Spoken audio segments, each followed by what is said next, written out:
جنگ خیبر کے موقع پر نبی کریم صلی اللہ علیہ وآلہ وسلم نے ارشاد فرمایا، کل میں ایسے شخص کو جھنڈا تھماؤں گا جس کے ہاتھ پر اللہ سبحانہ و تعالی فتح عطا فرمائیں گے۔ صحابہ رضی اللہ عنہم رات بھر سوچتے رہے کہ وہ مبارک شخص کون ہوگا۔ صبح ہوتے ہی سب حاضر ہوئے، لیکن آپ علیہ الصلوۃ والسلام نے دریافت فرمایا کہ علی رضی اللہ عنہ کہاں ہیں؟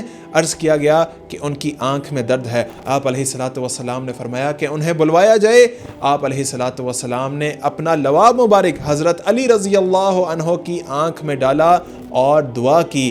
وہ اس طرح شفا پا گئے گویا انہیں کبھی تکلیف ہے ہی نہیں تھی۔ پھر آپ علیہ الصلوۃ والسلام نے فتح کا پرچم حضرت علی رضی اللہ عنہ کو دے دیا اور انہوں نے عرض کیا، یا رسول اللہ، میں ان سے اتنا لڑوں گا کہ وہ ہم جیسے ہو جائیں گے۔ آپ علیہ الصلوۃ والسلام نے ارشاد فرمایا، پہلے انہیں اسلام کی دعوت دو، اللہ کے حقوق بتاؤ، واللہ اللہ کی قسم اگر تمہارے ذریعے ایک شخص بھی ہدایت پا لے تو وہ سرخ اونٹوں سے بہتر ہے۔